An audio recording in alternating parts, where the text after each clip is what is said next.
Breaking news, the White House standing by the UK's decision to expel 23 Russian diplomats over the poisoning of former Russian spy Sergei Skripal and his daughter Yulia in a small English town.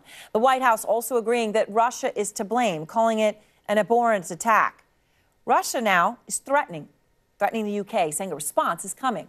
It all comes after another suspicious death of a Russian in the UK this week. This, a businessman the UK was refusing to extradite. Out front now, Democratic Congresswoman from California, Speier, who sits on the House Intelligence Committee. Congressman, thank you very much. I appreciate your time. Look, this is escalating tonight. UK expelling diplomats. Russia's threatening to respond. Their ambassador to the UN says, oh, don't worry, we destroyed all our chemical weapons. There's nothing to see here. Congresswoman, is there any question in your mind as to whether Russia is responsible for the poisoning? There is no question in my mind, Aaron. And this is yet another example of how Russia doesn't play by the rules. And now it appears UK is going to investigate 14 other deaths that have taken place in the UK that were under suspicious circumstances. This is the KGB Russia that we have come to know. And since Vladimir Putin was in the KGB, this is, I think, got his fingerprints all over it. I mean, here's what President Trump has said about Russia and its role in the poison attack. I wanted to play it for you. Here he is. It sounds to me like it would be Russia based on all of the evidence they have. If we agree with them, we will condemn Russia or whoever it may be.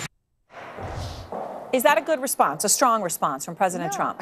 It's hardly a response. And what's very interesting about every provocative action taken by Russia since President Trump has been in office, he has never once said anything publicly about President Putin. If you notice in that little clip that you played, it was, well, maybe it's Putin. But he didn't come right out and say, I am condemning President Putin.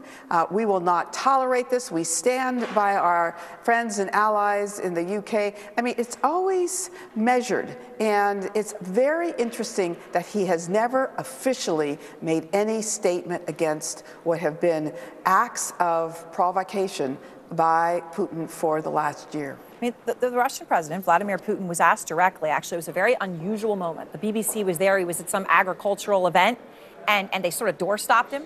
They asked him directly whether he was behind the poisoning. And I just wanted to play for you his dismissive response so our viewers can also see his face. Is Russia behind the poisoning of Sergei Skripal? Слушайте, я занимаюсь сельским хозяйством, говорите о каких-то трагедиях. Сначала разберитесь там, а потом на своей будем обсуждать. And what he said, I'm sorry, Congressman, because you couldn't hear him, he was sort of laughing. He said, look, we're busy here with agriculture, and you want to ask about some tragedies. Get to the bottom of things there first, then we'll talk about this. And this comes as a former KGB agent tells the Mirror in the UK the Russians have a list of people Russia may kill. Christopher Steele, he said, is on it, the former spy behind the Trump dossier, and Bill Browder, a former American citizen. Is Putin directly calling the hits here? Oh, I don't think there's any doubt that he is making the calls. He was making the calls, in my estimation, on the engagement by Russia during the presidential election and campaign.